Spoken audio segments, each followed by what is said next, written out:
Good morning.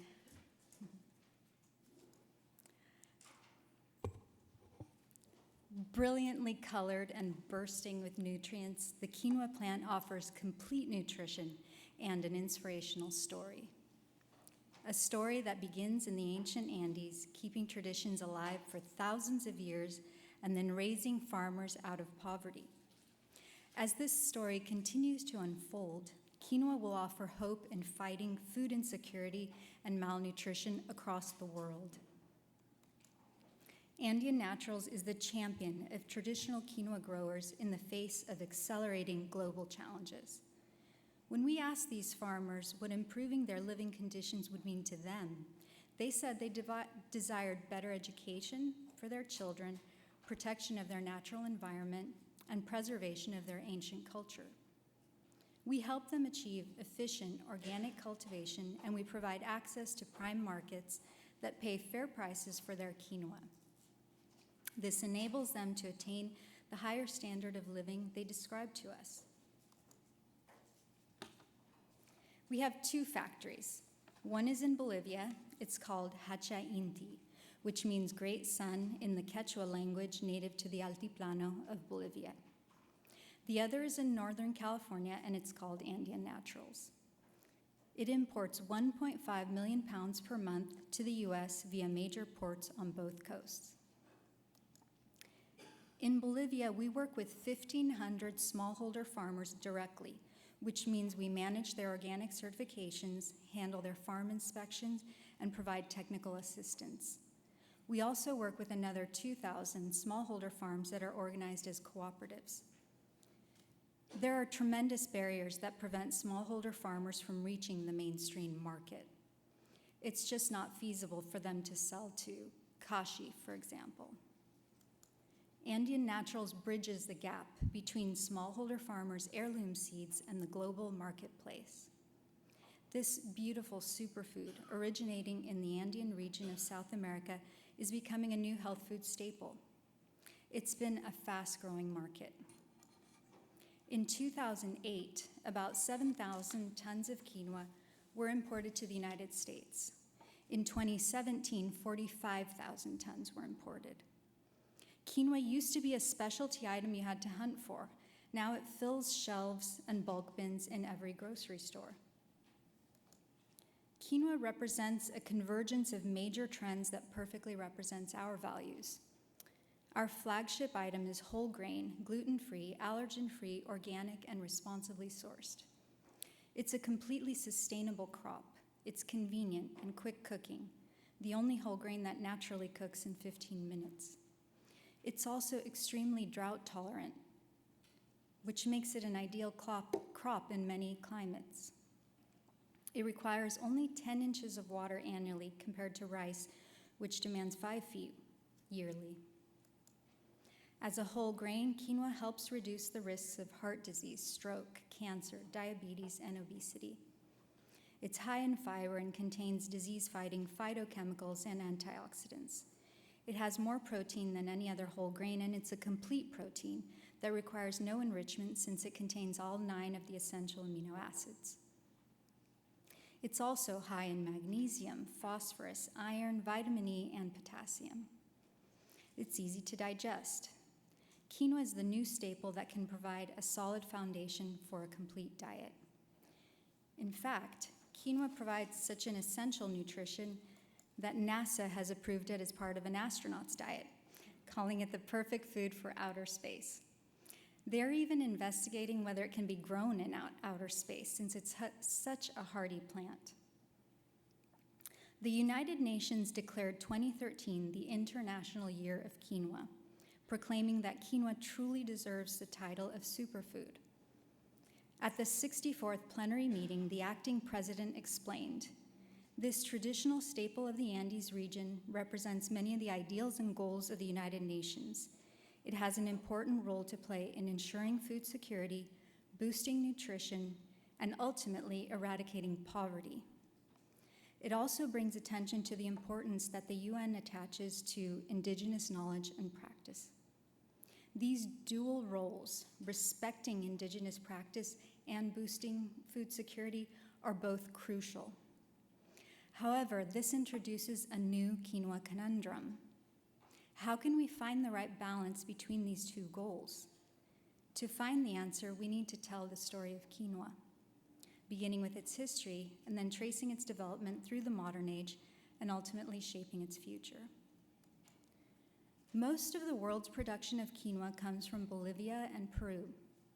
Historical evidence shows that quinoa was domesticated between 3000 and 5000 BC.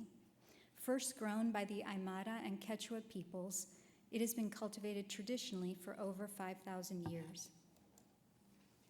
The ancient Incas revered it as sacred and called it La Chicia Mama, the mother grain.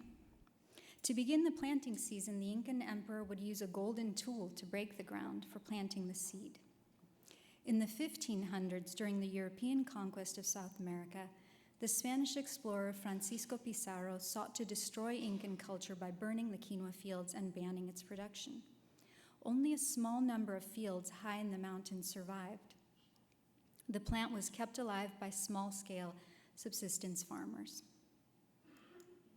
In the salt-flat region of Bolivia, in the heart of the southern Altiplano, there's a vast white lake of salt. It's visible even on satellite pictures. The Star Wars 2017 movie, The Last Jedi, was filmed in this striking landscape. The quinoa farmers cultivate their crops around these salt flats at 13,000 feet above sea level. This highland desert has arid, saline soils that receive only 8 to 12 inches of rain per year. Frost occurs year-round. No other crop is viable there, yet royal quinoa flourishes. René Mamani, a quinoa farmer, describes his crop by saying, "Es una bendición de Dios que nos permite sobrevivir de solamente quinoa." It's a blessing from God that we can survive from quinoa alone. Quinoa farmers used to practice subsistence agriculture, where their production costs were barely covered. Quinoa became known as the food of the poor and was looked down upon by most Bolivian city dwellers. Because the rural farmers suffered such poverty, emigration to the cities was common. My husband, Sergio, co-founder of Andean Naturals, grew up in Bolivia. Witnessing widespread poverty on a daily basis gave him a desire to work in development. He and I met at Berkeley, where we had grand hopes of making a difference. We married and moved to La Paz, Bolivia in the 90s. But it wasn't until we moved back to California in the early 2000s that Sergio was hired as a consultant for a foundation that helps smallholder organic farmers. From 2000 to 2007, the organic food industry developed rapidly, marked by a strong interest in whole grains. When Andean Naturals began in 2004, we'd walk into a supermarket and ask people if they knew what quinoa was. In a Whole Foods market, a few people knew, but in your typical grocery store, shoppers had never heard of it. Today, most people are familiar with it. It's become a gourmet item and the darling of the health-conscious. In the year 2000, at the beginning of the organic boom, 87% of the rural population in Bolivia was living under the threshold of poverty, which is $1.90 a day. Farmers were making $35 a month per farm, barely $1 a day, and most farms supported multiple adults. According to the World Bank, Bolivia is the poorest country in South America with a GDP per capita of $3,394. But by 2007, the sun was shining brightly on our little seed with the peculiar name. Trader Joe's supermarkets started carrying quinoa nationwide. Costco soon followed. Quinoa had entered the mainstream market. Larger facilities in Bolivia and Peru offered a more reliable and substantial supply to food companies. New quinoa-based lines and brands were created by national stores like Whole Foods and others. By 2012, even multinational food companies like Kellogg, PepsiCo, and Mars were launching quinoa products. Because of this rapid rise in popularity, the price of quinoa tripled between 2006 and 2013, Ultimately, it reached unsustainable levels as a result of speculation. By 2014, prices began to fall again until they reached stable levels, reflecting quinoa's new place in the market as a staple. Today, indigenous farmers earn $200 to $300 a month. To us, this may not sound like much, but to them it was a 757% increase. The latest numbers published by the World Bank for 2014-15 showed that the percentage of the rural population living below the threshold of poverty had fallen 30 percentage points, from the 87 I mentioned earlier to 57. 40,000 farmers in Bolivia are no longer included in that poverty statistic, thanks to the increased demand for quinoa. In the past, these farmers could barely cover their production costs. Today, many have solar panels, phones, solid brick homes with electricity and running water. They have reliable transportation like motorcycles, jeeps, and trucks. Their kids can stay in school and attend better ones. Their families can afford better nutrition and live a more comfortable lifestyle. While previously shunned as food for those who couldn't afford better, quinoa has gained status and is now commonly eaten in Bolivian cities as well, thanks to the quinoa boom. Because quinoa has raised so many farmers out of poverty, stabilized entire communities, and is now prized by the international community, it has earned new respect in its own home. The Bolivian people and government are now embracing the grain many of them once looked down upon. On average, a smallholder farmer manages 10 acres. The varieties of quinoa come in a wide range of colors, primarily gold, red, and black. Throughout the Andes region, there are over 4,000 different seed types. Traditional farmers now marry their ancestral knowledge and production practices with a few modern adapted technologies like tractors. To predict rain or frost, they read meteorological reports, but they also observe the flowering of certain bushes and cacti, the presence of lizards and scorpions, and the places where birds lay their eggs. They use this knowledge to schedule planting and choose the best seed types. However, they still harvest with a sickle and thresh by hand, since the variety of seeds they plant matures at different times. They remove the bigger sticks and twigs, and some of the dust is blown away by the strong winds. It's an involved process that is done in a small batch method, as each farmer prepares his crop for sale. You can imagine the gap between growing food in such a way and getting it onto the shelves at Costco. Some of our farmers you see here are now supplying Costco Kirkland's signature brand. The key to success is aggregation. Even though one family produces only 7,000 to 10,000 pounds, together many families can pool resources within their community and sell us a truckload. We are bridging the gap between the farmer and the customer. Farmers bring their crops directly to us, and we process, wash, sort, and package the quinoa for them. This is the journey from the farm to the store. It takes about 8 hours to reach our facility from the field, and it's a treacherous journey. Bolivia is the world's third largest producer of cocaine. These roads are drug trafficking routes as well, so it's risky for farmers to carry cash, especially if they're traveling alone.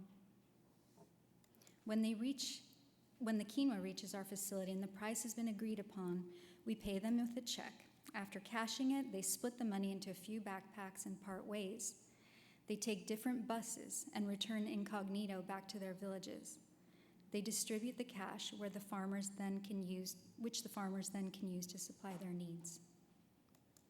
At our facility, we clean, sort, process, and package the quinoa through a careful 12-step process, which includes gently rubbing and washing the seeds to remove the soapy saponin coating. Every batch is sampled for quality 250 times during its transformation from raw material to finished product. Clients and industry experts like yourselves often want to travel to Bolivia to see where quinoa comes from and to get a glimpse into the farmer's life.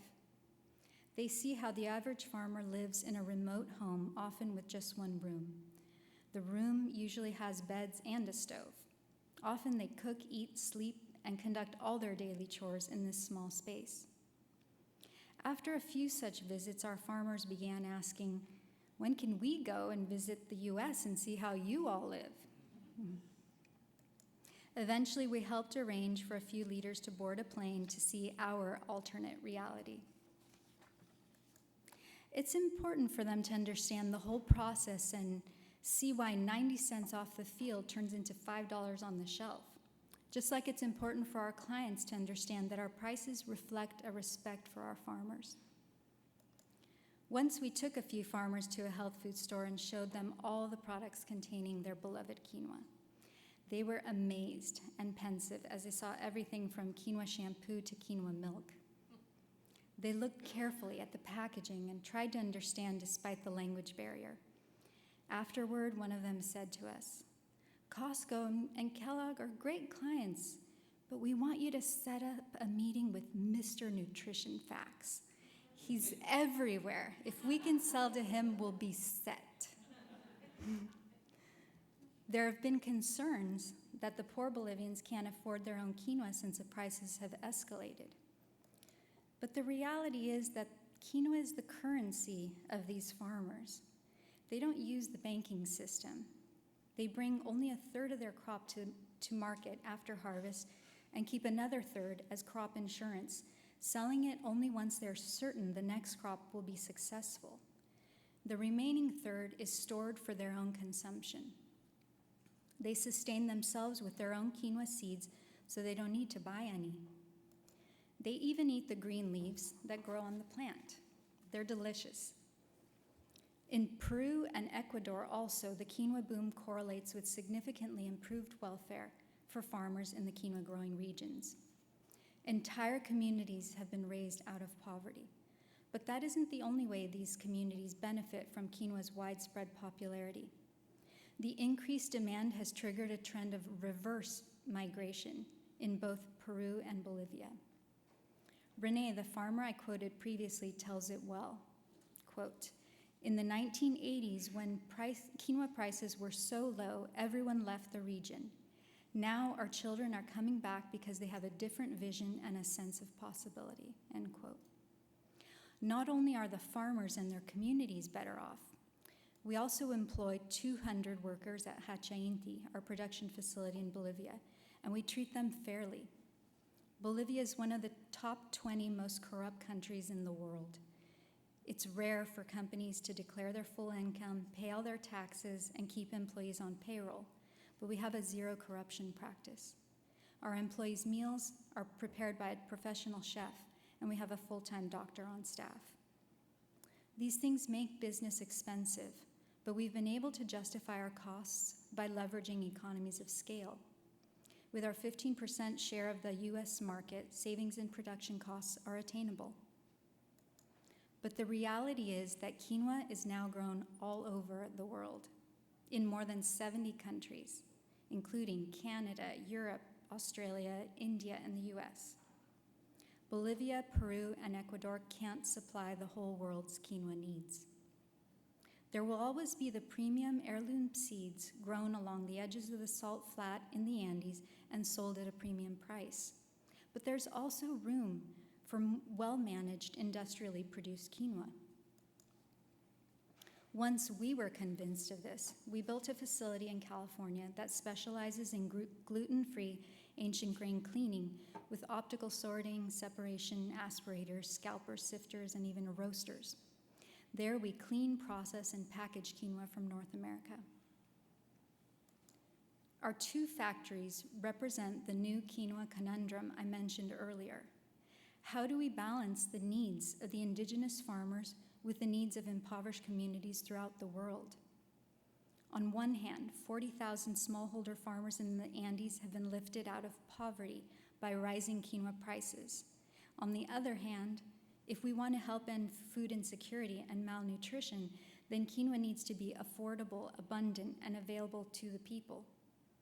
Quinoa began as a food for the people, and we want to employ it again to help the people. Yet, in the US, quinoa is perceived differently. Although it has gained in popularity, it has also gained a reputation as an exclusive, fancy food, a food for the granolas and the affluent, exactly the opposite of what the UN envisions. It's made fun of as a funky health food in Budweiser commercials. It's a subject of Jeopardy questions and internet memes and foodie tweets. We don't want quinoa to be seen as elitist, exclusive, or unobtainable. We want to increase consumption at lower socioeconomic levels while still protecting the heirloom seeds. The solution to both problems is market segmentation. There is room to protect and respect quinoa grown traditionally in the Andes, and there is room to promote industrially grown quinoa to combat food insecurity. Much like the difference between a $4 bottle of wine and a $40 bottle, both have a place in a wine shop because they appeal to different customers. There's an increased demand for quinoa to be used as an ingredient. Most growth is predicted to take place outside of the specialty market. In the mainstream market, cooking time, flavor, and uniformity are less important than price. Agro-industrial quinoa is perfect for use in flours, pastas, cookies, bread mixes, cereals, even whiskey, vodka, and shampoo. In these products, the origin of the quinoa is overlooked. It doesn't come with a story, just the fundamental nutritional properties, and that's fine. Commodity traders favor these sources that are cheaper due to more efficient supply chains and lower risks. In this way, non-indigenous sources of quinoa fill a crucial role in the market. Ready-to-eat packaged quinoa products will be affordable for low-income families. Countries struggling with food insecurity can use quinoa to increase their production of quality food, even in the context of climate change. The artisanal Andean quinoa, on the other hand, is perfect for less processed foods like quinoa salads, soups, and sides. Its beauty, variety, and flavor position it in a superior grade. Farmers plant many types of heirloom seeds, and the result is like the blending of a small batch wine. This quinoa has been grown by hand with love and care, and it comes with two stories that make it special: the thousands of years of history and tradition, and the modern indigenous farmers who carefully cultivate it to improve the lives of their families. Consumers who value these features will be willing to pay more. This will protect the income of the smallholder farmers while still leaving plenty of room on the market for less expensive, mass-produced quinoa. Agro-industrial production in other countries could even benefit Andean farmers by increasing awareness of quinoa, which could create new markets for artisanal versions. The lives of the Andean farmers have been drastically improved, and no one wants them to return to a state of poverty. Many stakeholders agree that a niche should be created for the smallholder farmer. This niche would seek to decommoditize their quinoa by giving it the mark of an appellation of origin, to distinguish Andean quinoa from the rest, much like Bordeaux wine can only come from the Bordeaux region of France. At Andean Naturals, we will be using the label True Quinoa. Our True Quinoa is grown exclusively in the Bolivian Andes and is of the royal variety. It is the largest, most nutritious quinoa grain in the world, and it is organically grown, fairly sourced, and pre-washed. It has been pre-toasted in the centuries-old manner of the Aymaras to bring out the ancient grain's richest flavor and texture. Quinoa's calling now goes beyond helping smallholder Andean farmers out of poverty. It is a tool to combat world hunger. It is the perfect food for those struggling financially because it provides a complete protein, all the nutrition of a whole grain, and the convenience of quick cooking. Quality, price, and a reliable availability will continue to drive quinoa into the mainstream market. And we can find the perfect balance between protecting the indigenous farmers and making this nutritious food available to everyone.